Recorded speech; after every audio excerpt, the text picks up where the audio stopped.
Hey, everybody. Welcome to the show today. Looking forward to talking to you today about why 2022 credit plan is super important. First of all, let's get some administrative things out of the way. Do me a favor, reach down below, give us a couple of likes, give us some love, let us know that you love this content that we put out for you every single day. Normally, Ty's here to do this, but like I told you, he's away, having a good time with his family, and I get to join you today. So, and don't forget, go to creditsuite.com/live, get your free business credit building guide. It'll get you at least on the road to a solid 2022. All right, let's pull up this presentation and let's dive right in. First of all, I am not Ty Crandall, as you all know, but I promise you'll be here next week. As a matter of fact, I believe we have a webinar coming up on how to build business credit in 2022. I believe that'll be next week after the new year. Speaking of, Happy New Year to everyone, right? I know it's a little day or two early, but that's okay. I'm not going to see you until after. So anyhow, Ty will be back next week. Look for that webinar.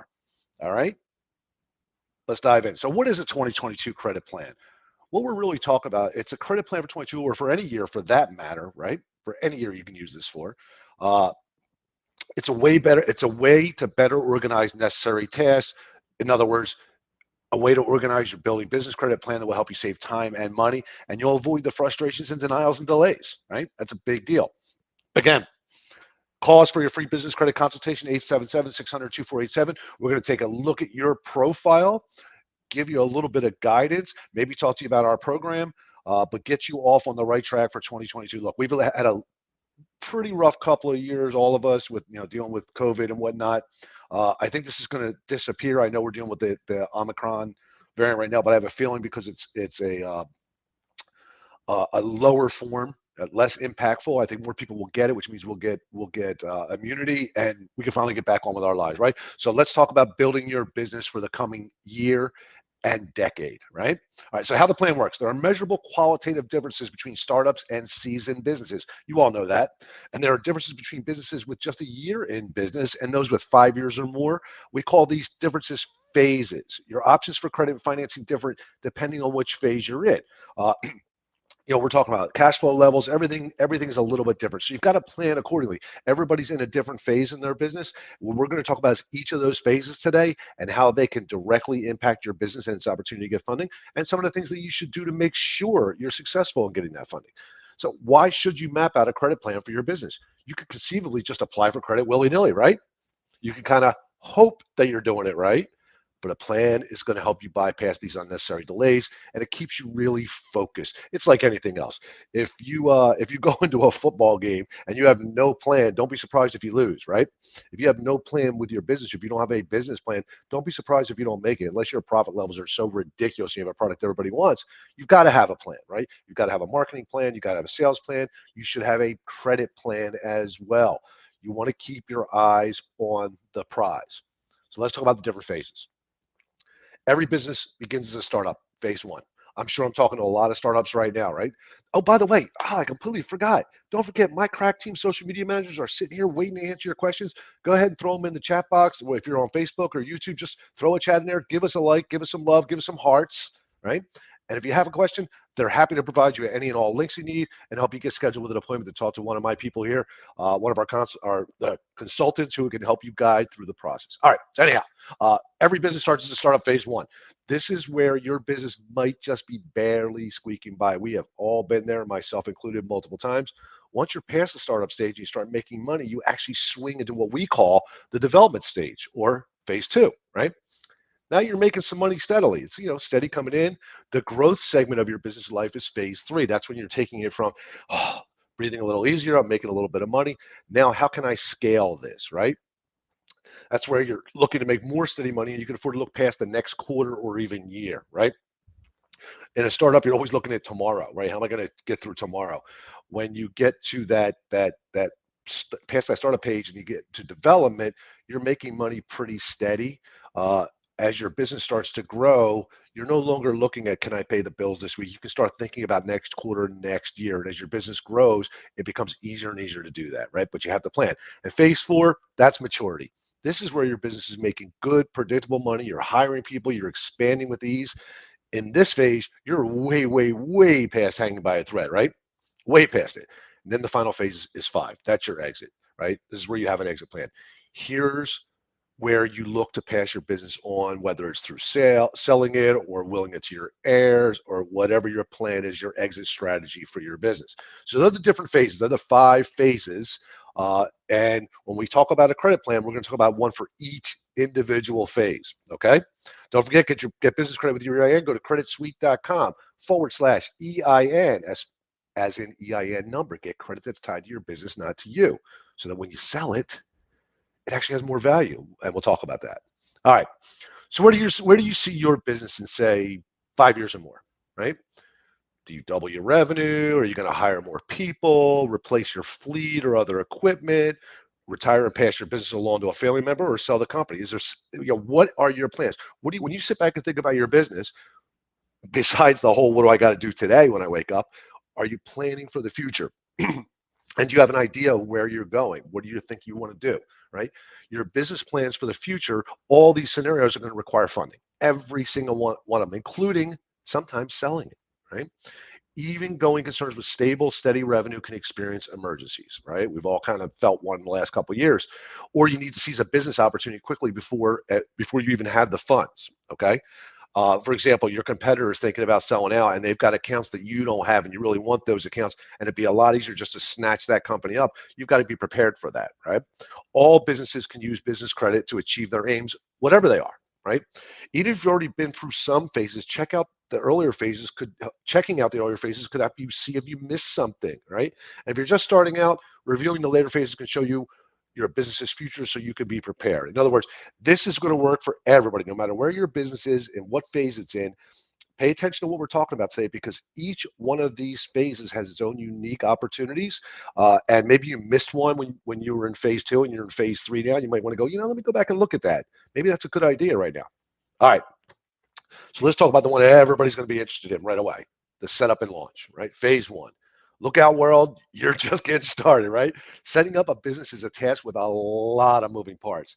It's a lot more than just saying, hey, I'm in business, right? I registered my business with the Secretary of State. I own a business. No, you own a piece of paper. There's a lot of moving parts, right? The way business is set up can directly affect the ability for your business to succeed. The first phase covers your first 6 to 12 months or so of existence. So let's start with your brand new startup's fundability, right? We talk about this all the time. Matter of fact, if you want to check your fundability, go get your free business credit report at creditsuite.com/monitoring. And don't forget, give us some likes down here, okay? Give us some comments in the comment section. All right, fundability. Fundability is a business's ability to get funding. Sounds simple, right? A lot of the power to get business money is in your hands. A business starts with 0 credit profile. Matter of fact, it's worse than that. It's actually a negative, right? So what's on an application is all that's reviewed for approvals. As a result, your application has to be really, really strong. Remember, you're a brand new business. Nearly half of all companies fail in their first 5 years and about 2/3 in the first 10. Oh, I hate even hearing that, right? 5 years I've known about it. I didn't realize it was 2/3 in the first 10. This means that new businesses are just not going to seem fundable to lenders. You can change that. You can build your fundability right from the very start. And it starts with something as simple as the business name, right? It's a great place to start, right? Always check with your Secretary of State. A business name may have to be unique. Make sure your SOS has all the necessary up-to-date and correct information on your company. Every single day I review companies on their Secretary of State. I am amazed at how many people have a completely different address at the Secretary of State than what their business is. Completely different. They'll use a registered agent, and that's the address that's filed. They may be working out of their house, and they want people to know about it. They don't go get a virtual office. You've got to make sure your Secretary of State has up-to-date information, because when people check that, and it's really easy to do, when you check that, if something doesn't match, you're going to get denied, right? Plus, they're not sure if you're even in good standing. They're not even sure if your entity is active, because they're not sure if they have the right entity, right? And by the way, don't forget, file your annual reports and pay an annual fee to stay active. This is something people forget to do all the time. Guilty. Had to go back and pay 2 years in a row. Completely forgot about the annual report. So don't forget, file your annual reports every year. Pay the annual fee to stay active. Every state's a little bit different. I think Florida was $135 to get started. I think it was $75 every year to file the annual. I don't even remember anymore. Anyhow, don't forget to do that. That's a big deal. So the business name, keep the name of a high risk or restricted industry out of your business name, like real estate, right? Your business can be called Amy's rather than Amy's Cannabis Dispensary, right? There's nothing underhanded about this. This is completely legitimate and honest. A common reason for loan and credit card application now is the lender can't easily locate a business offline or online, by the way. So make it painfully easy for lenders and credit providers to find your business. Make sure the business name is identical on corporate papers, licenses, utility statements, bank statements, basically everywhere. Google it up. Google your company's name, see what you find. All right. By the way, I see these type of misspellings. I'll see an apostrophe S in half the spellings and no apostrophe in there. I'll see LLC listed in 20% and then no LLC in the other 20 and the other 80%. So you'll want to be careful that all the information that's out there, you're controlling and it's identical. Okay. Make sure everything is identical. By the way, keep it identical in all offline listings as well. Even the sign on your door, if you happen to have a commercial address. All right. Speaking of commercial address, your business must be a real brick and mortar building that is a deliverable physical address. That's why it can never be a UPS box. It can never be a PO box. The new thing now is people are claiming they're getting virtual addresses and they're not. They're actually, I had somebody claim they had a virtual address. When I Googled it up, went to Google Earth, went down the street level and looked, it was a Staples store. So they obviously had a PO box. And don't think lenders can't do that exact same thing. They don't even have to do it personally because they have artificial intelligence that'll do that for them.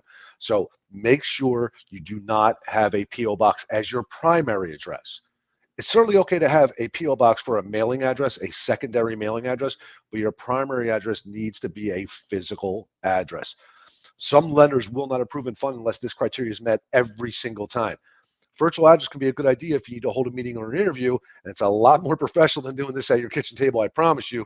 We like Regis, we like DaVinci, we like Alliance Virtual Offices, but keep in mind, and we don't talk about this a lot, I do, but not everybody here does. There are credit providers that will not accept virtual address. I can tell you there is one in particular that I desperately needed and used. They do not accept virtual offices. So you want to be careful. Before you make a big decision like that, reach out to us, call us at 877-600-2487, talk to one of our consultants. We're all experts at this. Let us know what business you're in. We'll let you know whether a virtual office makes good sense for you or not. I don't want to dive too deep into that now because that's a whole nother rabbit hole. But again, 877-600-2487, schedule a consultation, go to creditsuite.com, talk to one of us. I promise you, we'll send you off in the right direction. All right. So your entity and EIN, you need to get a free EIN for your business and choose your business entity at irs.gov. Okay. I'm going to repeat that because I'm surprised at how many people think they have to pay for their EIN. It's a free number. Okay. It's like getting a social security number. They don't charge for that either. All right. You can get this at irs.gov. You use your EIN to open a bank account and build a business credit profile. All right. And by the way, speaking of bank accounts, some people are having a difficult time depending on what bank they go to.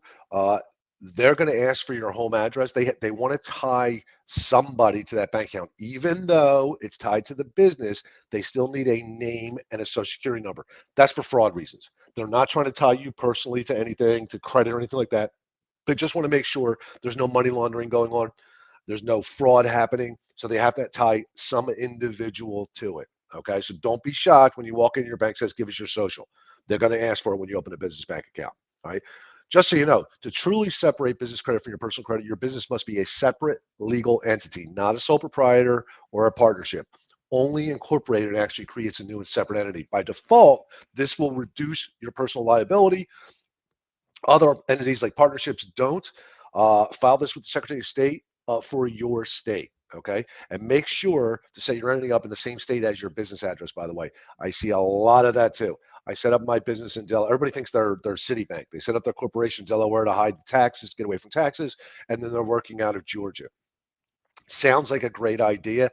I understand it. If you're going to be a multi-millionaire or billionaire or whatever, maybe that's what you want to do. You want to shelter your taxes. But to be honest with you, very few people who start off that way ever seem to do well. Right? I started my business in New Jersey. Delaware was right across the bridge. I literally was 15 minutes from Delaware. It just made no sense for me to go register a business there when I knew I was operating in New Jersey. Okay. So make sure your entity is set up in the same state as your business address and where you're operating. Okay. Now, you get your EIN. One of the things people forget to do or don't think about is their NAICS code. The IRS website where you choose the NAICS code is where you choose your NAICS code for your business. NAICS codes are for the purpose of collecting, analyzing, and publishing statistical data on the U.S. business economy. For example, per the NAICS, the 484230 code covers specialized freight, except used goods, trucking, long distance, okay? And 484110 covers general freight, trucking, local, right? Now think about that. Two different codes. Well, if you perform both functions, you could go with either one of those codes, and you're not breaking any law. You're not doing anything underhanded. One is lower risk than the other, right? So actually, in this case, neither is listed on their list of high risk and cash intensive businesses. But that list is from 2014, does not appear to have been updated. So you might want to check when you're looking to select your NAICS code. You want to look and see which ones pertain. Pick out multiples, write them down on a pad next to you, then look for their list of high risk and cash intensive businesses and see which code may apply to that. And if it does, don't pick that code. Pick the other one that applies to you. Okay, I'll use real estate for an example. There's real estate investing, real estate agents, real estate property management. There's maintenance companies. There's so many different opportunities in real estate. You want to pick the one that makes the most sense and is also the lowest risk. You can do both. All right. By the way, according to NAICS, they don't have any current plans to update the list. So go ahead and search, see what's there. Make sure you're not on the list of high risk or cash intensive businesses. Okay. It makes sense to err on the side of caution. Hence, to be on the safe side, it makes sense to keep a higher risk word like trucking out of the business name, as any transportation-based industry is bound to have higher risk than the normal. All right. Same is true for other high-risk terms like, there you go, real estate. Keep them out of your business name. All right. You can go with something as simple as, I look out the window, I see a palm tree because I'm in Florida, and say, Palm Tree Enterprises. Says nothing. Right. Pick my code. Maybe I'm going to go into real estate again, but Palm Tree Enterprises doesn't say anything about real estate, does it? Right. Little tidbit from your friend Steve. So anyhow, let's talk about your phone number and getting it listed with the National 401 database. It's quite easy and inexpensive to set up a virtual local phone number or a toll-free 800. It doesn't have to be 800. It could be an 877 number. A cell or home phone number as your main business line could get you flagged as unestablished, but a voice over IP works fine. Okay. Now, I actually got into a bit of a discussion with somebody because they had a Google Voice number. And I said, that's not your number. That's Google's number. You don't own it. Yeah, but I published it. Well, I published it on a website, not in the real National 401 listing. I actually went and looked it up. It is on that website. I'm not going to give you that website's address because it's just a website. It is not the National 411 directory. Okay. So you want to be really careful. If you're not paying for it, the odds are it's not your phone. You can't list it, right? If you don't want customers calling you on the road all day, do not use a personal cell phone as the business phone number. It also helps with Fundability to have a dedicated business phone number. And typically, I like to see people have a toll-free number, okay? It's going to forward to your cell, so you'll still have access to it. And or you can also set it up where you actually have somebody answer that phone for you. Your number must be listed with 401 for most credit issuers and lenders to approve you. And I'm telling you, this is right out of the gate.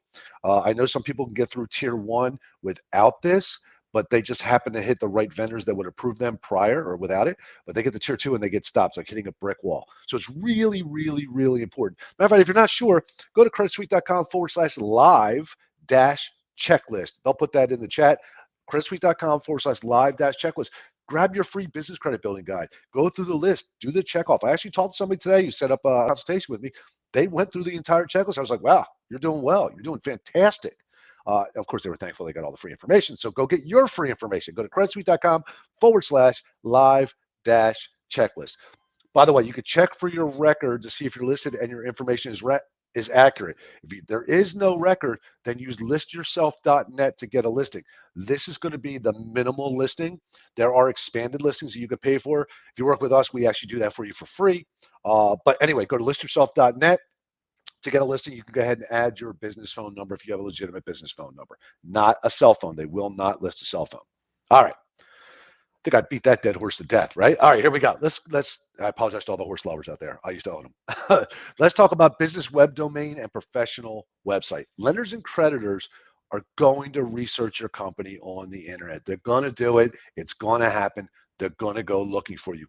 Remember, their job is to make sure they're making a critically important decision that makes sense to their company to give you credit. So they're going to want to get as much information as they can about you.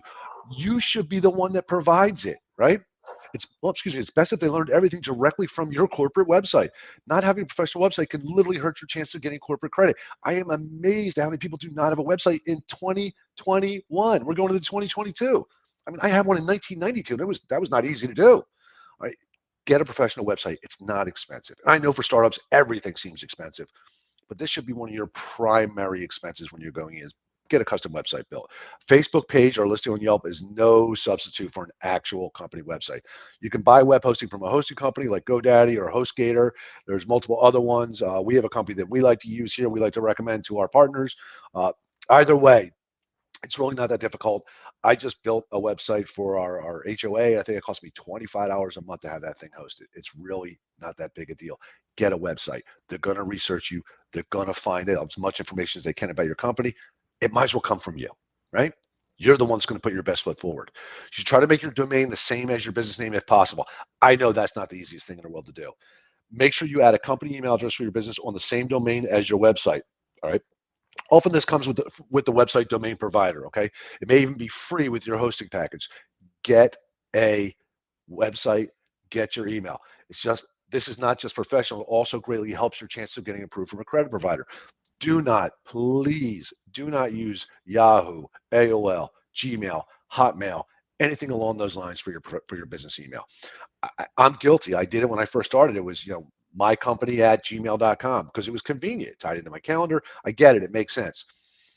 But you really need to have a professional. You need to have info@yourcompanyurl.com. All right. So if I was going to do Palm Tree Enterprise, I would want info@palmtreeenterprises.com. Makes sense, right? If you can get it, or some variation of that. All right. Do not use Yahoo, AOL, Gmail. Does anybody even use AOL anymore? I'm not sure. Gmail or Hotmail. All right. Business license. Now, this is not going to apply to everyone. Not every state, city, or county requires you to have a license. But if there are required licenses and permits to operate your business, they're going to differ again depending on state, town, and industry. Always make sure you have the proper licensing for your corporation. As a real estate agent, which I still am, I always make sure my license is up to date. As a matter of fact, I just did it today. I just updated my address because I moved 2 years ago and forgot to update it. So we're all guilty, right? Make sure you keep everything up to date. Now, I have my license. I'm just not operating, so I wasn't really that worried about it. Anyway, make sure you have all the proper licensing for your corporation. Being fully licensed builds credibility for your business, and it actually helps you get more customers. Not being licensed can mean fines and maybe even jail time. I've seen contractors that get out there unlicensed trying to do work. Somebody gets hurt, God forbid. So don't risk it. If you're required to get a license, get a license. And again, make sure it all matches whatever's on the Secretary of State's website, whatever you're putting out there on Google. Make sure everything is identical. Just because it's more convenient for you to throw your cell phone on the business license, don't do it. Throw your business phone number on there. Let it forward to your cell phone, okay? I know I'm whispering because I feel like I'm always yelling at you guys. You're probably sick of hearing it, right? All right, let's talk about the business bank account. You want to get a business bank account in the business name, you must have an account devoted strictly to your business. The IRS does not want you commingling funds. Don't do it. There is no gray area here. Do not do it. Make accounting easier, reduce the risk of audit at tax time. I just talked about this a couple of days ago with you guys. Talked about how important this really is. Keep personal and business funds completely separate. Having a business-only bank account just makes that really simple. And by the way, many vendors require that you open a business-only bank account. Matter of fact, there's something out there called a bank credit score. It's a score of 1 through 5. It's based on what's in your bank account average over 90 days. That's information they can get pretty easily. So if you don't have a business bank account, guess what? You're not going to have a score. You're going to get denied. All right. So make sure you open a business bank account. I know this seems like business 101, but again, I talk to a lot of people, so I know there's a certain percentage that just don't do it. All right. Next thing you're going to want to do, again, we're still talking about startups here today. Next thing you want to do is get set up with a business credit reporting agency. Start with Dun & Bradstreet because they are by far the largest business CRA. Go to DMB's website, run a search for your business. I think I taught you how to do this yesterday. Those of you who were here with me yesterday. If you can't find it, you'll need to get a free DUNS number on the DMB site. By the way, it's dnb.com. D like David, N like Nancy, B like boy, okay, or Delta Nancy Bravo, all right, for you military. A DUNS number plus 3 payment experiences will actually lead to a PAYDEX score. You need a DUNS number to start building business credit. DUNS number is another common vendor requirement for a lot of startup vendors. They're going to want to see that you have your DUNS number. It doesn't take long to get it. It is absolutely free. However, they will try and sell you a product that you may or may not need. I can tell you, I don't think you need it, but that's really up to you. Don't pay for the expedited unless you're really in a hurry to get going. You're going to get that number typically within 30 days, okay? Once you're in DMB system, search Experian and Equifax's site for your business as well. All right. Now, you got to start your business credit history. You will get the most favorable funding by paying all bills on time. Paydex score of 80, Equifax credit risk score of 90 or better, a good FICO SBSS score, which is driven in part by on-time payments and business credit history. For Experian, historical behavior, payment history is 5 to 10% of the total score. It seems like, but I got to tell you, between you and I, most people are looking at Experian and Dun and Bradstreet. So paying your company's bills on time is a cornerstone for your business. It's no different than personal, right? Pay your bills on time. It's really, really important. I dove into this really deep yesterday. Your utilization rate is such a minor piece of the score. It's not like personal credit. The real key factor is pay your bills on time. If it's a net 30 account, pay it in under 30 days. All right. If it's a net 60 account, pay it under 60. If it's revolving, there's a minimum payment due, just pay it on time. Make sure you have a spreadsheet or whatever you need so that you can control that. Once you pay it on time, you're going to see your score will skyrocket quickly. All right. So you're going to start with vendor accounts. This is a proven way to start building business credit. Vendor credit is generally not attached to a bank. All right. You're basically just getting credit from somebody who's selling something. So under federal law, Social Security number is not required. When not attached to a bank, there is no Social Security requirement for starter vendor credit. This is unlike bank loans and bank cards. You can legitimately leave the SSN field blank to force them to pull your business credit under your EIN. Okay. Say that again. You can legitimately leave the SSN field blank to force them to pull your business credit under your EIN. All right. Don't forget, grab your free business credit building guide, creditsuite.com/live. So now you've got these vendors, you got to start using them, right? These are three of our favorite vendors for any industry: CEO Creative, Granger. You've all heard Ty talk about these. Uline, right? These are three people that will give you credit right out of the gate. CEO Creative reports to Equifax and CreditSafe. They've been reporting to DNB up till about December 2020, but stated they are working to restore that. So they stopped, but they're thinking about reporting again. All right. By the way, that's what's awesome about this company. We know exactly when this type of stuff happens. We're the only company in the country that's up to date weekly on this. All right. You get low price electronics, wireless earbuds, cameras for cars and trucks, speakers, and more. Get quality custom design and branding services, create your own logo, business cards, business accessories. So this is stuff that all CEOs need, right? Especially in a startup. Exactly for startups. All right. If you want to get some electronics, you want to get custom design logo, business cards, business accessories, go to CEO Creative, ask for their credit terms. You should get approved. They do have a membership fee, which includes access to all their products and gives you discounts. Get access to web printing, graphic design at a discounted rate. You will need to pay an annual fee to run your business credit report and maintain monthly reporting. Membership fee will not be reported to the credit bureaus. You do have to order a minimum of $40 for them to report. Remember, reporting to DNB is on hold right now. All right. Here's what you need to qualify for that. Your corporate entity must be in good standing with the applicable Secretary of State. You must have an established business credit history. You must have, obviously, an EIN, company address matching everywhere. We touched base on this. Your business license, if applicable, a business bank account, and at least 120 days in business. So in other words, you should be in business for at least 4 months. And then there's a yearly membership fee of $69. You can apply online or over the phone. Their terms are net 30. For those who don't understand that, net 30 means you're going to buy their product. They're going to ship it to you. They're going to send you an invoice. You have 30 days to pay that bill. Okay? Pay it on time. Granger. I know a lot of you know who they are. They sell hardware, power tools, pumps, and more. They also do fleet maintenance. They report to Dun and Bradstreet. In addition to their standard qualifications, if a business doesn't have an established credit, they'll want to see additional documents like maybe accounts payable, income statement, balance sheets, etc. Their terms are net 30, net 45, net 60, or net 90. I'm assuming the larger you get, the further out they'll give you. I offered a lot of my clients net 90 days. Your business entity must be in good standing with the Secretary of State. Once again, you must have an EIN, a business address matching everywhere, a DUNS number, a license if applicable, a business bank account, the business registered to the Secretary of State for at least 60 days. In other words, you need to be in business for at least 60 days before you can apply. And when you do apply, you can apply online or over the phone. Last but not least, Uline. I know everybody knows who this is too. They sell shipping, packing, and industrial supplies. They report to Dun & Bradstreet and Experian. You must create an account with them before starting to build business credit with them. Their terms are net 30.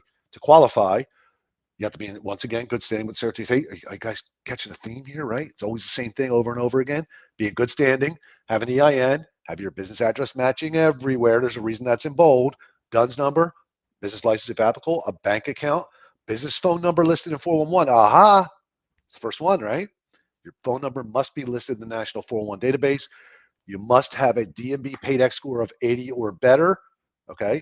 Application may be approved for net 30 at the time of the order. Upon final review, credit department may change to a few prepaid orders before a net 30 is granted. So they may have you order from them once or twice, especially if you're brand new, right? Because nobody trusts anybody who's brand new.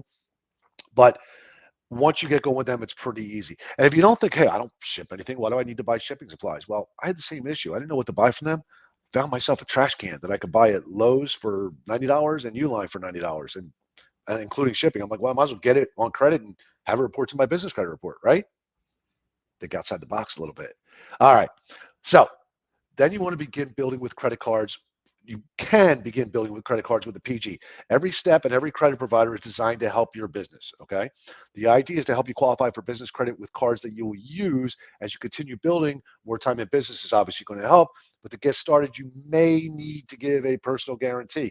That's okay. If you got good credit, it's part of a strategy. It doesn't necessarily mean it's going to report on your personal credit. It definitely will if it goes bad, but there's a lot of business credit cards that don't report on your personal credit. They only report on your business credit.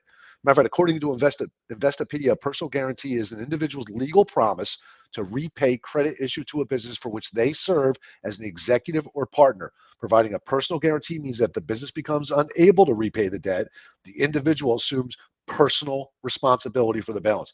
Personal guarantees provide an extra level of protection to credit issuers who want to make sure that they're going to get repaid. All right. When you provide a personal guarantee, you are adding your social security number to the application. You should expect a hard inquiry when that happens, not always on all three credit reports. Typically, it's only one of the credit reporting agencies, but you will get a hard inquiry. You're also adding details of your personal income to the application, all right? Look, having good personal credit is an asset that you can leverage. If you already have good personal credit, you're all set. But if not, you can work with a credit partner or guarantor. And never stop improving your personal credit. No matter what your FICO score is, never. Remember, you know what? I'll share something a little personal. My score got as low as 450. 450. You almost have to work hard to get that, right? I lived through the real estate crash. I was a real estate investor, as many of you know. I can tell you now, I am not anywhere near 450. I am a lot closer to 800 than I am to 450. A lot closer. It seems like an impossible task when you start, but I have to tell you, it's like climbing the mountains, one step at a time. Always work on improving. Remember, I'm still working on it. I look at it, I'm in the over 700. I can promise you that. But I want to be an 800. So I'm always working on it. Never stop working on your personal credit.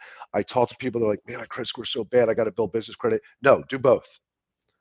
Build your business credit. Work on your personal credit. When you come out the other end of that tunnel, the world is your oyster. You have access to everything you need. Matter of fact, if you have good credit now, you get access to our credit line hybrid. It's a form of unsecured funding, right? Our credit line hybrid has even better interest rate than a secured loan. Get some of the highest loan amounts of credit lines for businesses. You can get 0% business credit cards with stated income. These reports are the business credit reporting agency, so you can build business credit at the same time. This is an amazing opportunity. If you've got good personal credit, reach out to us at 877-600-2487. We'll hook you up with a lender. We don't charge a penny for this. We'll get you in, get you approved. They're going to do a soft pull to make sure you're going to be approved, so it's not going to impact your credit. Then eventually it will be a hard pull. You can get up to 5 high-limit credit cards at 0% interest for up to 18 months. Talk about access to capital. Wow. This will give you access to more cash with no. This will get you access to more cash with no personal guarantee. Oh, yeah. If somebody else guarantees it for you, you need a FICO credit score of at least 680 or a guarantor with good credit to get approved. All right. There are no financials necessary. This is probably the best product out there for startups. The best product going for startups because it gives you access to credit. Look, when we start a business, it's always money going out, nothing coming in the beginning. It's very rare that you've got money coming in day one, right? So you've got to be able to keep that hoard away from you while you're building up your business. This gives you that opportunity. Imagine 0% interest. Imagine getting $50,000 at 0% interest for the next 12 months. What could you do with that, right? Give us a call, 877-600-2487. Okay, that's funding option one. Phase one funding option two is 401k financing. This is not a loan. You will not have to pay an early withdrawal fee or a tax penalty. You put the money back by contributing. Just like with any other 401k program, you won't lose your retirement funds. The IRS actually calls this a rollover for business startups, a ROBS. I think I did something about this 3 or 4 weeks ago. It's a separate entity with its own set of requirements. The plan, through its company stock investments rather than the individual, owns the trade or business. So the plan ends up owning the company through the company stock investments, okay? This financing isn't a loan against your 401k, so there's no interest to pay, does not use the 401k or stocks as collateral. Instead, this is simply a movement or change of custodian.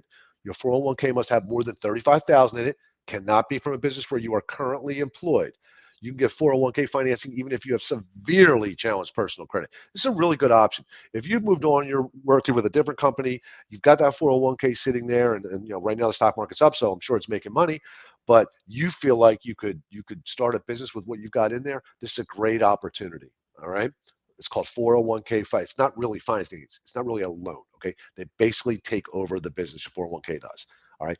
Then we have stocks financing. Some lenders will actually make loans using securities as collateral. Securities-based lending provides ready access to capital. The only restrictions to this kind of lending are other security-based transactions like buying shares or repaying a margin loan. You continue to earn interest on stocks pledged as collateral, but you will have challenged personal credit. No, you can have challenged personal credit. This is why I should review these once in a while, right? You can have challenged personal credit, all right? Because honestly, they don't care about your credit. What they're really looking at is they've got security. They've got, if you own stocks, let's say you own 1,000 shares of Microsoft, or better yet, Tesla right now. You can borrow against that without selling those shares, all right? All right. Phase one funding options include selling part of your business's equity. That's something else you can do. Your business and its potential are assets. Talk to people you know about angel investing. Angels buy a smallest stake in your company. They usually don't expect a big return as venture capitalists do. Okay. VCs might also buy a stake, but they generally want paradigm changing businesses. They want Teslas is what they want, right? Most straightforward industries won't fill the bill unless your take on the industry is utterly unique. Another way to sell part of your equity is to take on another founder or a partner, right? Which is actually what I did when I started my company. All right. Then there's another option. Option four is crowdfunding. Crowdfunding success isn't guaranteed. Crowdfunding platforms like Kickstarter will take a percentage of any money you raise, but it could still be a way to get cash infusion without having to give up equity. If you're exceptionally good online and have a compelling service and story, then you're more likely to succeed than most people. If I went into, let's say Kickstarter and said, yeah, I have a great idea. I'm going to flip houses. Everybody's going to kind of yawn because it's been done, right? A lot of people are doing it, right? You've got to go in there and you got to be able to wow them. You got to have a good online presence and have a tremendous story for crowdfunding to work. People don't realize what you're trying to do. You're selling. That's really what crowdfunding is. You're selling the crowd on funding your business. All right. Don't forget, call for your free business credit consultation, 877-600-2487. You tired of me saying that yet? All right. Funding option number 5, grants. Grants can come from government or private businesses. Expect a lot of competition, difficult entry requirements. To be honest with you, not a whole lot of money, but it is another way to get cash without having to sell a chunk of your business. You may find there are a few grants for your particular industry, but you still may be able to score grants based on the kind of entrepreneur you are. For example, there's grants for female, disabled, LGBTQ, etc., veterans. I think I talked about that about a month ago. So there are grants out there. I can tell you they're not easy to get. There's a reason there's an entire industry of grant writers. They help you write grants.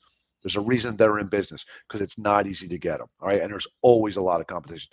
Everybody wants free money, right? Anyway, that's something you can look into. All right. So what should your goals be in phase one? And we're a 38 minutes in. Oh, I'm right on time. I love it. Perfect. All right. So right now you have minimal growth monthly revenue, right? Minimal growth monthly revenue, GMR. All right. So not a whole lot of revenue going on in phase one. This is a fast-paced growth plan. Throw it against the wall, take what you can, get it right now. Look at some short-sighted daily and weekly goals for quick cash and growth. During this phase, your focus is on the essentials to create a viable business. Your goal is to build your consistent revenue to about $10,000 per month and continue to improve your personal credit. All right. That really, when I started my business, that was my first goal, $10,000 a month. That's what I wanted, $10,000 a month. I didn't just randomly pick that number. I did my research. I figured that's the number that allowed me to keep a roof over my head and still feed the mother cat, still let the business grow. So there was cash reserves. 10,000 a month was my very first goal. And at the same time, don't forget, continue to improve your personal credit. After that, we're moving on to phase two. All right. All you phase one people, hope you got all your notes. This is what you got coming next. All right. In phase two, you start developing your marketing. Currently, you're in an aggressive sales pace, adding nurture and longer sales cycles. Use medium-term monthly growth planning, campaign to campaign, in other words. It's time for software implementation and system development. If you're not a system builder, you may want to hire an outside service that can help you build a system. When you get to this point, You want to begin to systemize everything, okay? You're building the blocks of how your business is going to be now and in the future. This phase should run somewhere between the first 6 to 24 months from your launch, okay? That's really what you're doing in the development stage, all right? In phase 2, you have credit options. Your credit options will multiply once you get to phase 2, including business credit cards with no PG. You're going to get advanced vendors. You're going to get vehicle financing, which is awesome. Cash flow management with providers like Brex and Divvy. Uh, as you continue to build exceptional business credit and pay your bills on time, credit providers will trust you more, right? You get higher limits, better terms, and you start to get business credit cards with no PG. This is really the game changer, right? So you're out of phase 1, you're into phase 2, you're beginning to plot and plan your growth a little more, right? You're not just going to work and churning and churning and churning. This is when lenders are going to start to trust you a lot more. Trust your business, not you personally. They're going to trust your business a lot more. And you can begin to get these credit cards with no PG, okay? With no PG financing, you get higher limits, better terms, continue building exceptional business credit, and pay your bills on time, right? In general, any of the following will eliminate the need to provide a personal guarantee for this type of financing. 1, good business credit, decent amount of time in business, or good personal credit, right? Why does it say good personal credit when it doesn't require a personal guarantee? Much like any other kind of business borrowing, the more assurances you can give the lender, the easier it's going to be, right? Or the better it's going to be. Sometimes I think I should read these before I talk to you, huh? So advanced vendors, let's talk about them. There are many vendors who do not report to the business credit reporting agencies unless you default. That's something, it's funny. When I talk to people, I tell them, look, only about 7% of all vendors and lenders actually report. And what I'm talking about is good credit. I can assure you almost all of them report if you default, all of them. So that's why when I tell people you're building your business credit, you need to find people who actually report for good pay, right? They're all going to report if you don't pay. Like I wasn't somebody who reported good if people paid me, but I certainly reported them to D&B if they didn't pay me, right? I didn't want the next printing company to get burned, right? So keep that in mind. Everyone, just about everyone will report if you default, okay? It's still a good idea because credit can help you beyond business credit building. So again, in my case, I was giving terms to my customers. I wasn't helping them build business credit, but that was terms they needed so that they could do what they had to do to grow their business. I was financing their business, right? So it's never a bad idea to get vendors who don't report. Matter of fact, in our suite, we actually have probably 200 vendors who don't report. We call it advanced credit building. Once you've built your profile, all these people will approve you. They don't report, but who cares? I'll give you one example. Believe Sherwin-Williams stopped reporting. So if you're a painter and you want credit for supplies, Sherwin-Williams is a great source for you. They may not help you build business credit, but it's credit that you want, right? If a bank was willing to give you a $50,000 credit card with no personal guarantee, but they don't report, who cares? You want the $50,000, right? So it's still a good idea. It's going to help your business. When we're talking about building and we're talking about having, two separate things. Building business credit, you need to know who reports where. Getting credit that's good for your business, it doesn't really matter if they report or not, as long as you pay your bills, okay? Not having to put up 100% of the cost of equipment or building or anything else can help with budgeting, right? Credit can sometimes be the only way to take advantage of a limited time opportunity if you don't have the money right now. If your business credit cards offer rewards, cashbacks, points, using them is to your advantage, right? You all know that. And then what about vehicle financing? Vehicle financing is a great way to get a business vehicle without having to wait until you can pay cash and drive it off the lot, right? Business owners may be required to personally guarantee a vehicle loans, but I can tell you a lot of them don't. If you are a co-borrower, the loan will most likely report to your personal credit. But again, if you have really good business credit, you've got some time in business, you shouldn't need a PJ. Some loans have a prepayment penalty and charge you for paying ahead. It's a good idea to have a loan proposal. A loan proposal should detail your business, loan needs, and financial statements. Here are a couple of vehicle financing choices. Wow, we're really going to give this away. All right. I'm going to slow down for this. We don't give this away very often. All right. Ford commercial vehicle financing through Credit Suite. Oh, there you go. At least we put our name on it, right? Ford offers several commercial vehicle financing options. These include loans, lines, and leases to actual business entities. This is not for sole props, okay? If you're a sole proprietor, it's personally guaranteed because it's basically you are the business, right? Get a loan or a lease, right? They have Ford commercial vehicle financing. Ford may ask for a personal guarantee. If you're not approved on the merit of your application, you apply at the dealership. Okay, so in other words, if your business credit profile isn't strong enough, they may ask for a personal guarantee. If your business credit is strong enough, you got a really good shot. They report to DMB, Experian, and Equifax, so they actually will help you build your business credit. All right, that's for commercial vehicle financing. To qualify, your business entity must be in good standing with the applicable Secretary of State. You have to have an EIN. You have to have your business address, and guess what? What's it got to do? It's got to match everywhere, right? You've got to have your DUNS number, all your business licenses, especially if you're buying a truck, right? You need to have that license, right? And a business bank account. You should have, and I've already said it once, a strong business credit history. Must have a good Experian business credit score as well. I'm going to stop here for a second because a lot of people focus on DMB and they forget about Experian. And I think I said it in the beginning, a lot of people check Experian. If you want a vehicle, they are going to check your Experian business credit score. Now, if you decide I don't want a Ford, what do? Go to Ally. Or Ally. I think it's called Ally, right? I always say this wrong. I always say Ally, but whatever. Ally. Ally's my daughter's name. But my daughter does not provide personal financing. Ally does. Ally does, but they will also report to the business credit bureaus. If your business qualifies for financing without the owner's guarantee, you can get financing in the business name only. Ally will report to DMB, Experian, and Equifax. In order to qualify for them, your business must be, again, in good standing with the Secretary of State. You guys could probably fill this in for me, right? What's next? EIN, business address matching everywhere, DUNS number, all business licenses, and a business bank account. You have to have a bank reference. That's a little twist there.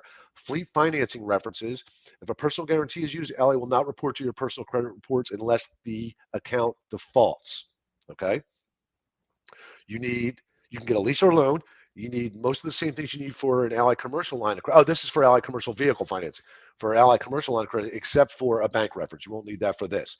Fleet financing references, there is no minimum time in business requirement. Apply in person only. Dealer will advise if approved or personal guarantee needed.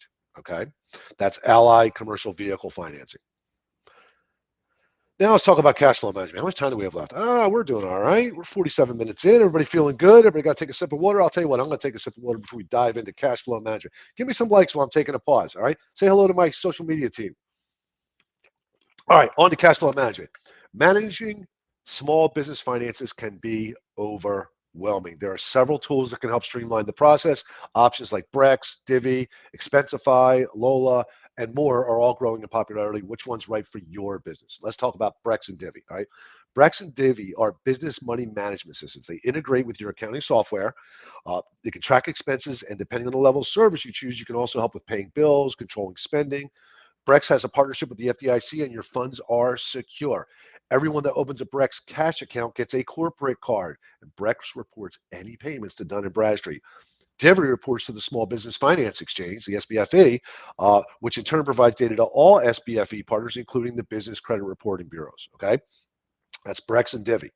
So now let's talk about your funding options. In phase 2, your funding options also increase to merchant cash advances, revenue lending, lines of credit like companies Fundbox, that's somebody that we actually work with, equipment financing and leasing, invoice factoring. These are some of the additional options in phase 2 that you're going to be able to take advantage of when you need funding. Let's talk about the MCAs. MCA technically isn't a loan. Rather, it's a cash advance based on the credit card sales of a business. A small business can apply for an MCA and have an advance deposited into its account quickly, typically within 48 hours, but it's very quick. So you can offer net 30 terms but not have to wait for a month to get paid. Not too bad, right? With an MCA, you get funding strictly based on cash flow as verifiable per the business bank statements. A lender mainly just wants to see consistent deposits. That's really what it boils down to. Business revenue lending. You can technically qualify with only 1 year in business, but the annual review requirement is high enough that phase 2 should make more sense, okay? So it's not that you can't get this in phase 1. It just is a lot easier if you're in phase 2. You can raise capital from investors who get a percentage from the enterprise's ongoing gross revenues to exchange. Wait a minute, what's this got to do with it? Often 3 to 5 times the original amount invested. Business revenue lending. Monthly payments will fluctuate. I think somebody confused some slides here. So here's what it is. Business revenue is it's loans based on your monthly revenue. Typically, they're going to look for $10,000 a month or more, and they're going to lend you money, and they're going to look to get paid back out of your monthly revenue. I think somebody kind of copy and pasted something in this. So hope you're all having a good time. I'm having a good time. What a great way to end the year, right? All right, let's talk about Fundbox. Fundbox will connect directly to your online accounting software when deciding whether to fund your business. Now, this is really cool. right? So nobody personally is looking at it. They have artificial intelligence that actually connects to your bank account and makes an instant decision on whether or not you can get a revolving line of credit for up to $100,000.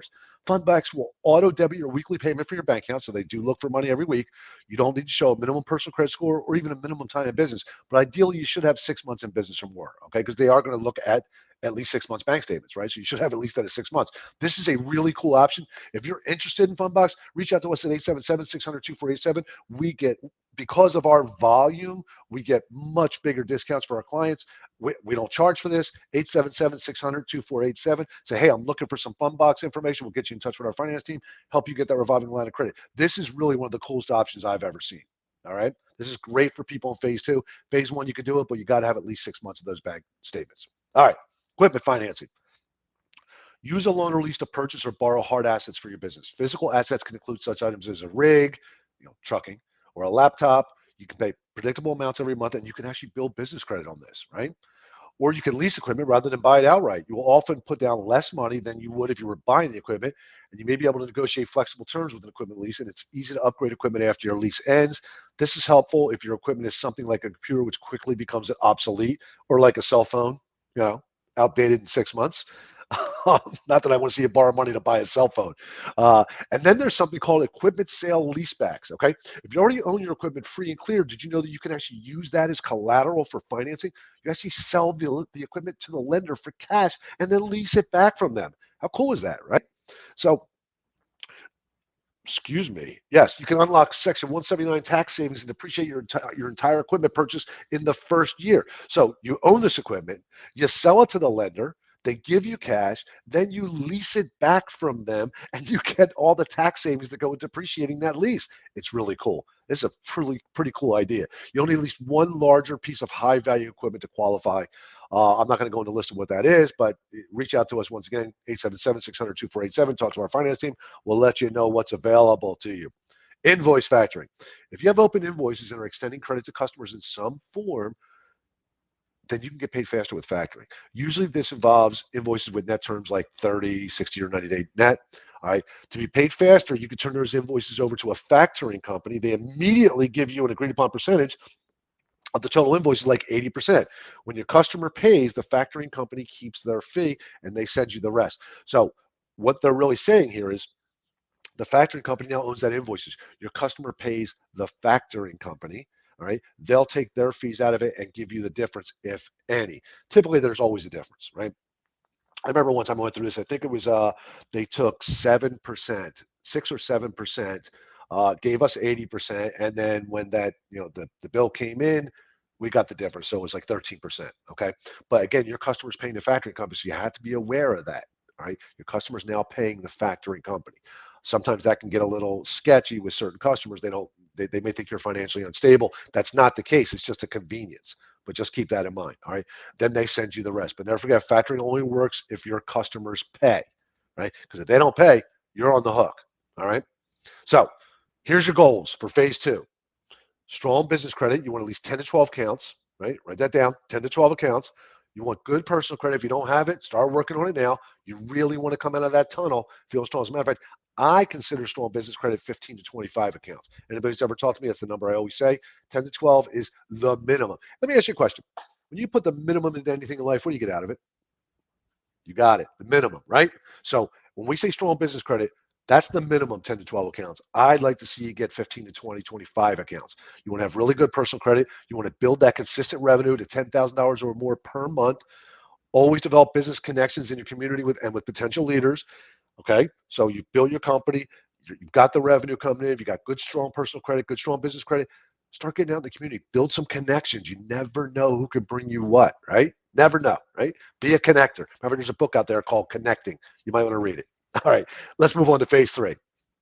Phase 3 is the growth phase. We're going to take you from 10 to 10,000 to 2 million, right? 2 million. Now you're in time of successful growth. What you're doing is actually working. It's time to start optimizing systems and operations. You'll be undergoing massive team and infrastructure development. I know everybody's excited, like, yeah, can't wait for this, right? and you're doing long-term growth and planning for semi-annual and annual focused lifetime customer value. Okay, you start talking about lifetime customer value. You start talking about your growth plans. You're going to meet at least twice a year. You're going to plan for long-term growth. When I say meet, you're meeting with your high-level employees. When you're planning, you're not thinking about next quarter. Next quarter's coming, right? You're thinking about, what are we doing next year? What are we doing 5 years? What are we doing 10 years from now? Matter of fact, we at Credit Suisse like to call them big rocks, right? We have these big rocks, these hairy, audacious goals, right? We love it. We talk about it every week. And they get together at least twice a year to talk about that as a team and then share it with the employees. I'm going to tell you, it's awesome. This is a lot of fun, this period of growth, all right? Phase 3. You need to make some high-level strategic hires, managers, VPs, essential C-level employees. This phase will happen at about 24 months or more from launch if your business is consistently growing, okay? So you're going to have a whole bunch of different credit options when you hit this phase, all right?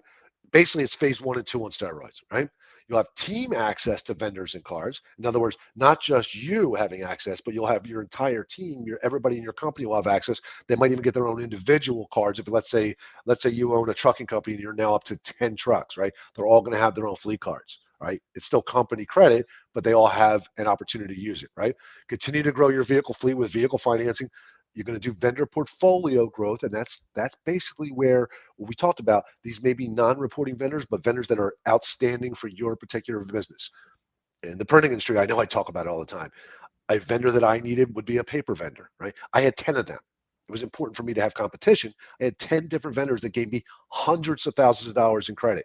Hundreds of thousands of dollars in credit. I was giving my clients net 30, net 45 terms, so I needed net 60, net 90 terms from my vendors. They were basically financing my customers for me. I was doing the manufacturing, they were providing supplies. That's what we're talking about when we talk about vendor portfolio growth. It's a big deal, right? Something you really need to look at. Phase 3 opens your funding options to all alternative options available. We'll dive into what that is. SBA loans, yay, right? Bank loans. One alternative lending can often mean online lending. Matter of fact, it really does often mean online lending. For certain industries, online lending is one of the only ways to get money. Before you dip into your savings, investigate business lending for your particular industry, because lenders that specialize in lending to your industry, they're out there, right? There are lenders that specifically only lend to the trucking industry. There are lenders who only lend to the printing industry. They're really out there. So do a little Google search, your favorite search engine. There are lenders out there that will specialize in your industry. There are lenders out there only for insurance agents. All right. We call them alternative lending because they specialize in that. And I'm gonna tell you, they're great to have in your stable of lenders and creditors. Okay. Let's talk about the SBA loans. More time in business is going to make an SBA loan a real possibility for your business. It's easier to get an SBA loan in phase 3 versus earlier. Not that you can't get one in phase 1 and 2, but it's a lot easier in phase 3. This is because you can readily show your business is established, it's making money, you've demonstrated profitability, responsible credit and bank account management. This is going to improve your chances of getting an approval for an SBA loan. And SBA loans have great terms, right? There's a reason why you should be striving to be eligible for one. And that includes, by the way, building your business credit. Remember, we said you should have 10 to 12, right? At least 10 to 12, because the SBA, contrary to what people believe, actually looks at your business credit profile. I've seen people turn down with strong personal credit, strong financials, right? Terrible business credit. They get denied. They can't figure out why. We show them how to build their business credit profile. They go back 8, 9, 10 months later, get approved for double what they originally applied for. That's a real story. If you're not sure it costs, 877-600-2487. I'll tell you about it myself. All right. Traditional bank loans. These are the most difficult, right? Banks are often the first place we think of when we think of financing, but big banks are only going to sign off on about 25% of SB, small business loan applications that come their way. 25%. Think about that. 1 in 4 will get approved. The other 3, tossed aside. Term loans often have lower interest rates than many other funding options. They also tend to be for higher loan amounts. Excuse me. You will most likely have to undergo a personal credit check and or provide, and I'm going to tell you, it's more of an and not an or, provide collateral. All right. So these should be your goals, right? For credit and funding in phase 3. Your mission is to take your business to the next financial level. So your goals are: 1, first and foremost, profitability. They use that to calculate the loans, by the way. Maintain your good personal and business credit and continue to build it, right? You want to build up to $2 million in annual gross revenue minimum. Maximize leverage of cash flow with vendors and business credit. Take advantage of bigger companies who are willing to finance you, all right? You want to grow your vendor portfolio with retail credit. You can get retail credit from major retailers like Staples, buy everything from office supplies to power tools. Retailers are going to check whether your business information is uniform everywhere. They'll also check whether your business is properly and thoroughly licensed. Terms can be revolving. Trust me, they are. If you get approved, a lot of times it's going to be revolving. You'll need at least 3, more will be better, accounts reporting the business. I'm going to tell you, 3 is not going to get you there. When they built this slide deck, I know what they're doing. They're giving us 3 is not the answer. Call us at 877-600-2487. We'll guide you through the way to get it and to be assured you're going to get approved, okay? You're definitely going to need more than 3. All right. You want to grow your vendor portfolio with fleet credit. Fleet credit's used to buy fuel, maintain vehicles of all sorts, repair vehicles. These tend to be gas credit cards. There may be a minimal time in business requirement, but if you're at phase 3, you've got that minimum time. All right. You want to get business credit cards. You want to get more universal type of credit cards like MasterCards, so they can be pretty much used anywhere. These cards may even have rewards. Terms are going to be revolving. Often you will need to have at least 14 accounts reporting to the business credit board. Now we're starting to talk, right? 14. Remember what I told you, 10 to 12? I'd like to see a minimum of 15. There is going to be a longer time in business requirement. However, once again, you're in phase 3, you're probably going to hit that time. All right. That's phase 3. Let's move on to phase 4. All right, this is maturity. This is where you're $2 to $5 million in annual income.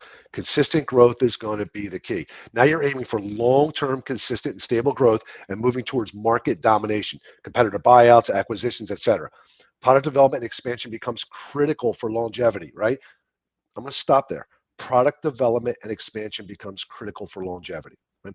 If a business stays the same year in, year out, same number of sales, what do you think inflation does to those sales, right?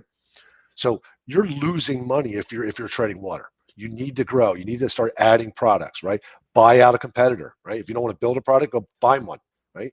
Find one that matches with you, what you do, and buy them out. I'm constantly asking Ty to buy companies. Constantly ask them. Always tell them, hey, this company is a good fit for us. We should just buy them, right? Because I see it, right?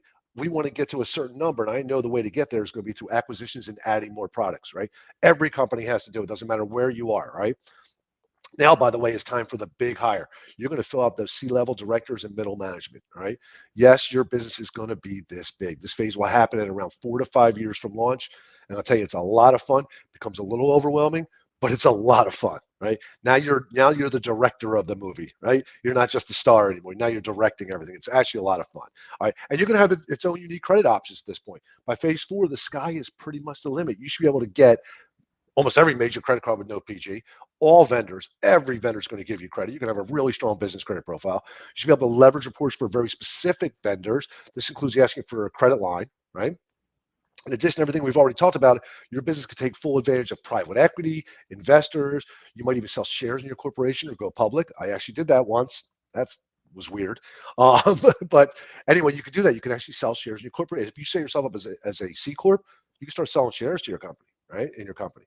So now you're playing the long game. Your mission is to look to the future and help your business for decades to come. Therefore, you need to balance your costs versus your cash flow versus your business's profit. Leverage funding for expansions and buyouts, right? You should maximize leverage of cash flow with vendors and business credit. In other words, take advantage, right? People are willing to give your business credit. At this point, everybody's going to be throwing credit at you. Everybody. Take advantage of it. Leverage that, because in a lot of cases, it's interest-free credit, right? If a vendor gives you 90-day terms, that's interest-free. You have 90 days. You've got their money for 90 days. Do something with it. I can tell you, I know for a fact that one major health insurance company was using my money and making money off it because I was giving them terms. I knew it. They admitted it to me, right? You should do the same thing, right? This is a great place to be, but let's go to the best place, phase 5, right? This is basically your exit. Now your business is very well established. At this phase, it's time to cash in on all the work you've invested, right? This is where your funding and credit has the long game return. A business credit portfolio is transferable. In other words, it's an asset. It increases the value of your business. So we harp on this all the time. At some point in every business's life cycle, the owner starts thinking about selling, right? Well, this adds real value to your property, to your asset. This is an asset for your business that is transferable. Anybody who watched yesterday, I talked about the barbershop, right? Barbershop with all the credit available to it, right? Your proven track record with merchant cash advances or revenue lending pays off big time. This is because it keeps your business cash flow moving through any difficulties. You should, at this point, have a proven track record with the SBA, and a profitable banking relationship will also improve your business, okay? People want to buy something they can borrow against if they need to, right? Think about what I just said. People want to buy something that they can borrow against if they need to. If your business has a strong track record, somebody buys you out. This company has a strong track record. They can borrow against this company, right? I know for a fact that happens because it actually happened when I sold my company, all right? You can have lots of funding options. Selling can mean you're retiring, or maybe you're exchanging one form of entrepreneurship for another, right? You want to change industries yet remain an entrepreneur. In phase 5, you can self-fund the sale and structured buyouts, which is kind of a cool idea. Go to the SBA for acquisition money. In essence, you should be prepared to sign for your own buyout, is what I'm saying, right? A profitable seasoned business can be an exceptionally valuable legacy. So where are we at? We are at 1 hour and 5. Boy, that just blew by today, didn't it? Huh? Let's recap. All right. Your successful business will go through several phases throughout its lifetime. These phases will dictate how you can best finance your business and the kinds of credit you're most likely to qualify for. Follow the steps in the right order, reap the rewards. If you want more information, please see the presentation's description right down here below. Give us a like. I am not hanging up till you give me like. I am going to wish you a happy new year though, right? A couple days early. By the way, next time, we're going to cover your 2022 guide to fundability. Find out how you can improve your chances of getting business financing, learn why it's all in the details, get to know how to start to turn a creditor, provider, or lender's no into a yes. And don't forget, give us a shout, 877-600-2487. I believe we are going to do a 2022 Build Your Business Credit webinar. I believe it's on Tuesday. That may change. You might want to check out. Email us at info@creditsuite.com. Again, info@creditsuite.com. Call us at 877-600-2487. My team is still here waiting to hear from you. You've been joining us every day. I love seeing you. Now I want to talk to you one-on-one. Have a great day, everybody.